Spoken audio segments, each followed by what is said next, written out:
Well, hello and welcome. I'm Debbie Atuk, and I'm a Bering Straits Native Corporation shareholder and treasurer of the board. You may have watched the series of interviews I did in 2020 exploring opportunities and challenges for economic development, focused primarily on rural Alaska. Well, a lot has changed.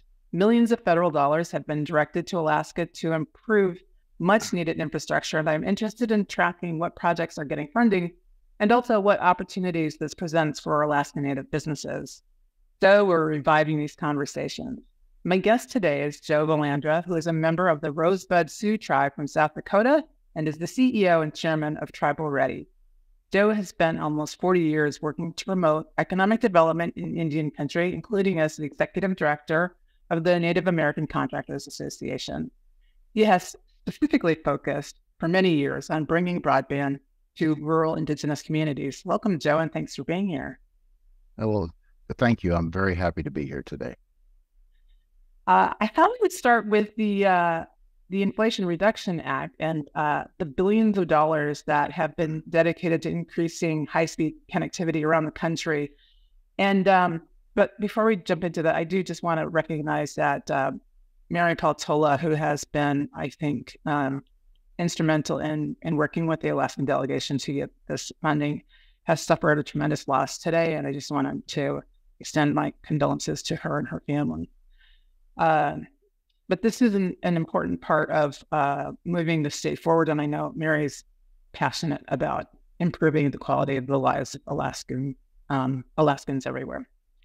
Yes. So, and I think to that point, one of the things that we and your firm specifically have probably been formed for, and I'd actually like you to talk about that, but the necessity of broadband for not just education and healthcare, but also economic development in rural areas where many of Alaska Natives live. Can you just speak to all of that and how you came to be here?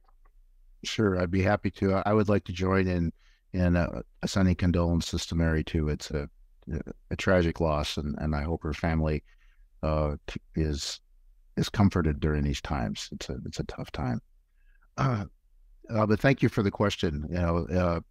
Broadband is technology, but broadband is a lot more than that. Looking into the future, and that's really where Tribal Ready comes from. We our mission is to support tribal communities, Native communities, get access to both the funding, but more importantly, the long-term benefits of having broadband. And I'll list some of those. In fact, you did already, but I mean, there's obviously healthcare.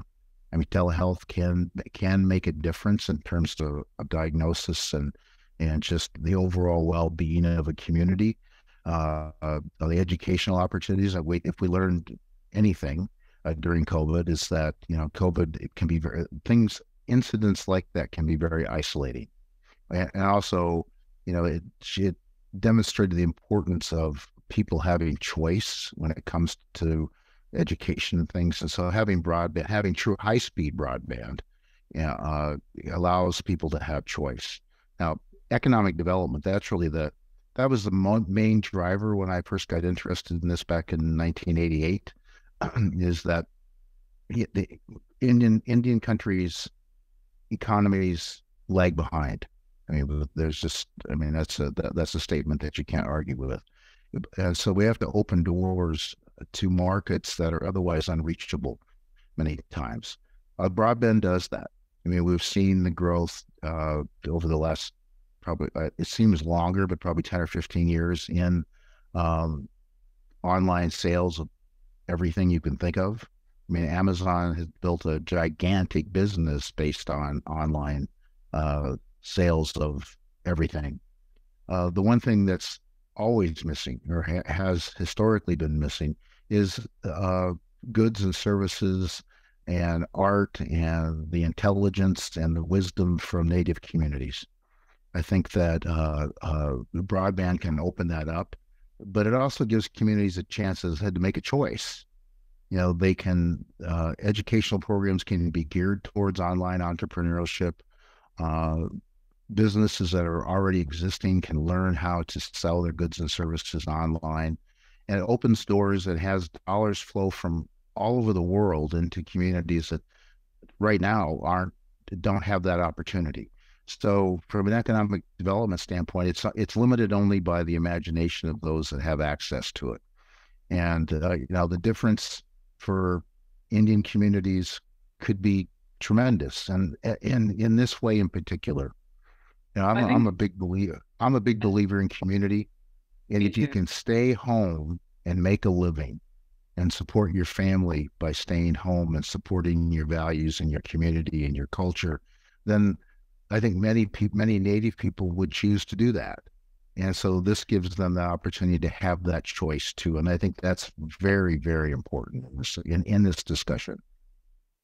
It's interesting that you speak to that because some of what has happened historically in our communities, Native American communities, Alaska Native communities, we've had experiences such as my dad's older brother, Norman, was relocated with good intention to a community in California where he was trained in a trade. He became a pipe fitter. So he became a journeyman. He journeyed out and he had a trade for life. But it meant that he was not available to have his family grow up, his young kids grow up with his family. Um, it does seem like having options with the internet, with having true broadband, high-speed broadband available to communities, that we would be able to have kids get education and stay home and maybe create online businesses that they can operate from home and still participate in our subsistence activities, which I Yes. think are really, really important to ensure that these next generations maintain that connection. We're really at a pivotal point, but thanks for sharing about that. I like that idea about choice. Well, and, One and of there's one other aspect I'd like to touch on before we move on, if you don't mind. I think oh, go that ahead. economic development from this also comes from the business itself. You know, providing, servicing broadband is a business.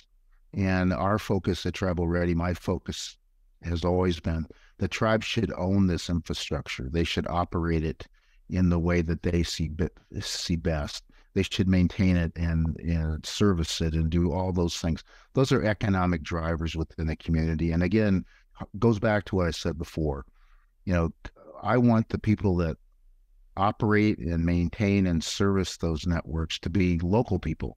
So you can Exactly. work at home, be at home, have a good career because these are good paying jobs, but have them be community centered so that people can be home and still build this business. So that's another aspect I didn't mention before, but I really wanted to touch on that.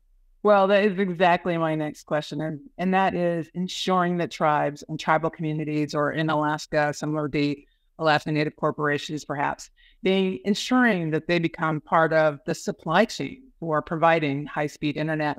And I was wondering, this is maybe a little bit far afield, since you've already spoken to how you see that there are jobs available to help keep local people involved in the economic development on the supply side. Can you talk a little bit about the Broadband Equity Access Deployment Program, or BEAD, and whether is that a mechanism to support having those tribal owned or smaller businesses participate in being a part of the supply chain, or is it an impediment? That's a good question. I will tell you, generally, it's a good thing. It's going to be the program that will supplement the tribal broadband connectivity program because there's only $3 billion there, or actually a little less than $3 billion there, to cover all the tribes in the United States. That's It's clearly 42 not enough. billion, 42 billion for all the Yeah. states, 3 billion for all the tribes. Is that right? Yes, but within that 42 billion of the BEAD program that you mentioned, tribes are eligible for that too. In Okay. fact, Okay. when the policy was derived, as I understand it, people knew that $3 billion weren't enough. I mean, Congress knew, the administrators within the Department of Commerce and other places knew 3 billion doesn't even get close to building out a comprehensive network for tribes. But politics being what they are, that's what tribes got as a designated amount. But Okay. the discussion was that, well, BEAD's coming with $42 billion, and that is accessible by the tribes. and that money can then help build out and cover shortfalls. And we know there's shortfalls. I think you're going to ask me about this later, but since the program first came out, inflation has occurred. Just price increase because of increased demand for fiber and conduit and all the things that go into building out these networks. There's a high demand for them, so prices have gone up. So some of the grant applications in the TBCP, the Tribal Broadband Connectivity Program, we're at, I'll just use an example, we're at $100. But by the time the funds actually get released to them, the cost of that program that would have cost $100 is probably $120 now. I was going to get that. And we have to make up that difference. And BEAD was envisioned to be one of the ways for tribes to make up that $20. Oh, that's interesting. Okay. And so the pressure is on the states, because each state got allocated a certain amount. Alaska got just over $1 billion to allocate those funds equitably using the guidelines of BEAD. Okay. Tribes are eligible. In fact, it's required that tribes be part of the program through the regulations and the rules and guidelines from NTIA. But tribes have to apply. Tribes have to be ready to apply through the state broadband office. But that's what that BEAD allocation to the state was, at least in part, for. It wasn't meant just to go to the incumbent providers to build out more of their profitable network. It was meant to help tribes, those that already received funds through the TBCP, and those that didn't get any funds from the TBCP, to apply so they can build out their broadband network for their communities. I'm really glad that I asked about that. And this next question, I'm just going to skip to the last question that I had prepared, and it has to do with some of the communities in the state of Alaska who lost their high-speed internet connection when ICE severed the quintillion cable outside of Nome. So now we're seeing that people, homes, business owners are starting to set up Starlink accounts. They're not waiting for a repair. I don't know that much about what Starlink does, and whether or not they would qualify for any of the money under the Inflation Reduction Act that's set aside for broadband connectivity for rural America. Is this problematic to some of the other companies that were planning on pulling fiber? Can you talk a little bit about this dynamic? Happening? Yeah, I can. It's a little bit complicated, so I'll try to make it as straightforward as I can. And I'll start with the most technical part of it. Between the Tribal Broadband Connectivity Program and BEAD, there's a big difference in the required speed, or the speed that is measured as not served. So for the TBCP program, it's I'm losing my mind. It's the slower speed. For BEAD, it's 100/20, and for TBCP, it's lower. I'm sorry, I've had a brain freeze, but the significance of that, is this: that with Starlink under their service model meets the minimum speed under TBCP, which means that those communities that have broadly installed Starlink are no longer eligible for TBCP because they have surpassed the threshold.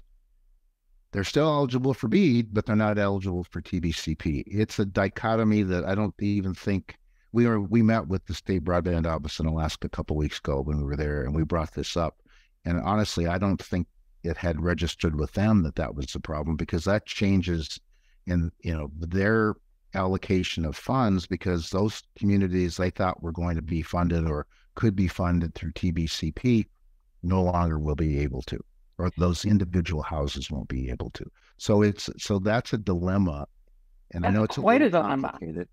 Yes, but I think it's a really important thing that we get out there, because on the one hand, there are people and businesses, like I said, who are opening accounts and setting up their Yes. accounts, and they're able to maintain a vital connection to keep doing their business, to stay in touch with their family, to keep going.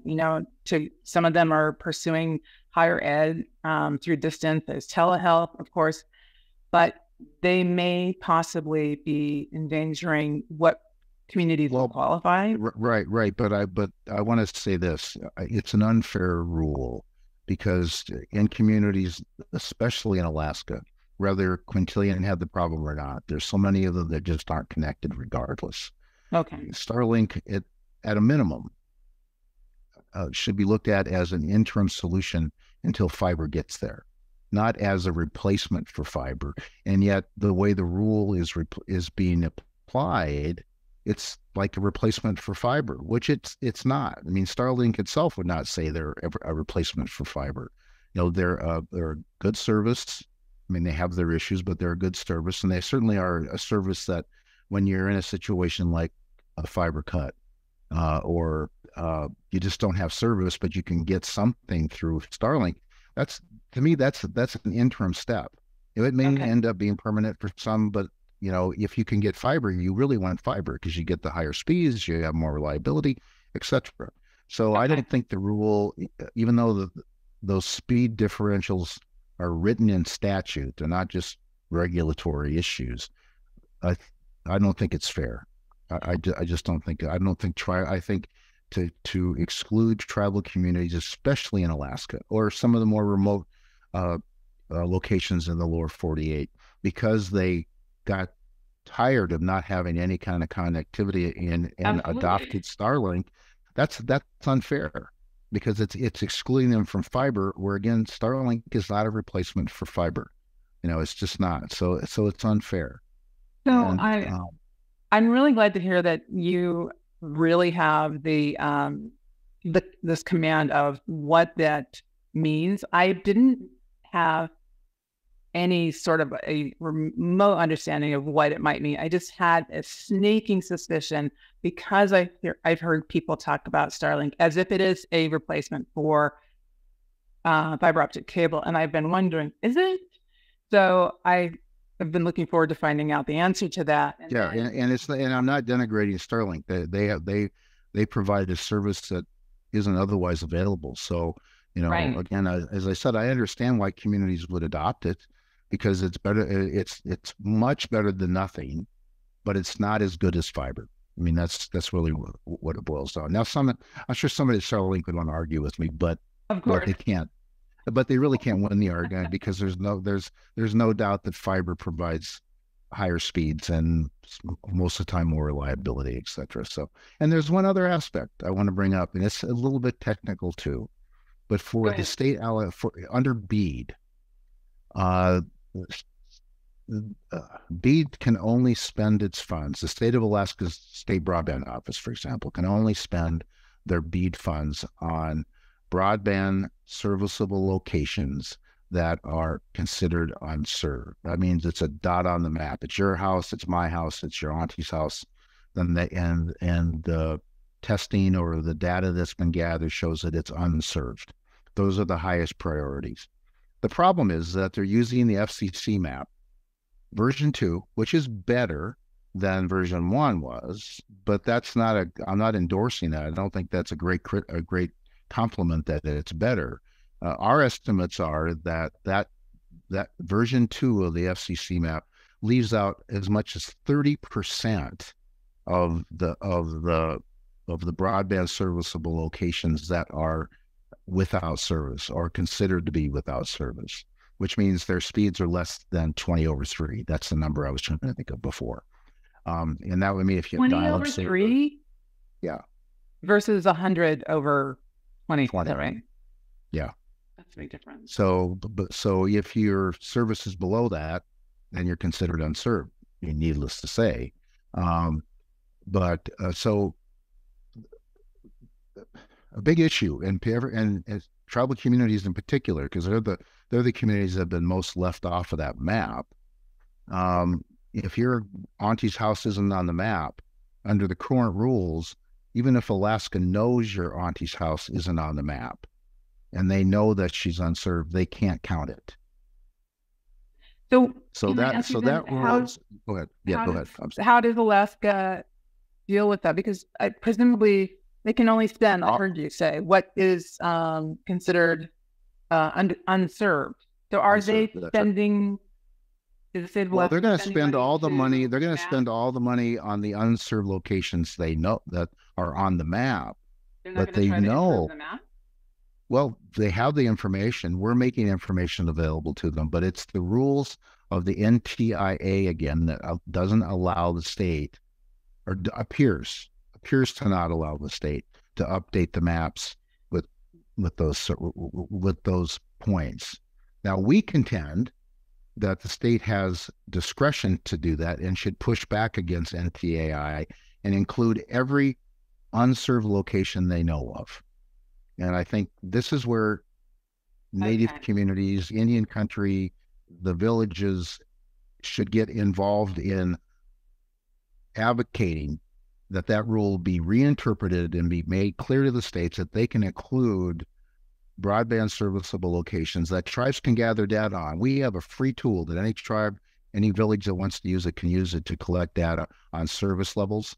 And they Okay. can use that data to provide it to the state.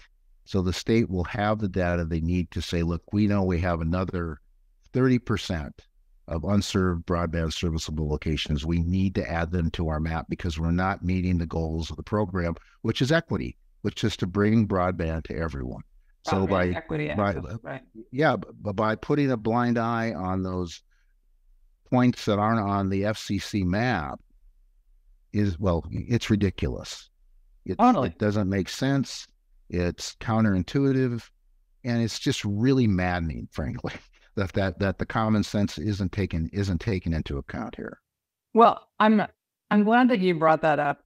It definitely helps me to better understand the promotion of the tools that you've mentioned, and I want to make sure that you have the opportunity to mention here, and I will repeat it in when we post the video and it lives online. So, where can people find that tool? What's the name of your website, or do they go to a Facebook page to learn more about this tool that you're talking about, so that they can update their? Yeah, they can go to our website, which is www. Or maybe that's too many W's, but anyway, tribalready.com. Okay, tribalready.com. Yeah, you go there and everything you need to know is there, and there's a way to contact us. You know, we're looking to talk to everybody and anybody we can about this. We're talking to tribes in the lower 48. In fact, we're hoping that a coalition of the willing will be put together in the next month or so to really advocate on this. We're not an advocacy group. I'd like to think that we are, but we'll supply all the data and technical information to the advocacy groups that they could possibly want, so they can go with great authority and passion to whomever they need to go to tell them about the injustice of this broadband serviceable location issue and the speed issue that we talked about before. Well, I think we hit on everything that I wanted to make sure that I asked you about. And I think this is a great place to reinforce why I'm so interested in making sure that we have more Native American, Alaska Native, Indigenous people who are coming up through the ranks, who are going to get into business or work for businesses and learn how business operates, also policy, so that we can advocate for ourselves when there is an injustice like this, when there's policies that come out that are harmful, or we don't get to participate with parity, right? So I love the fact that we have a Native American who is the CEO and chairman for Tribal Ready here, advocating, even though you're not a policy group, on behalf of our underserved Alaska Native communities and the Native American communities across the country.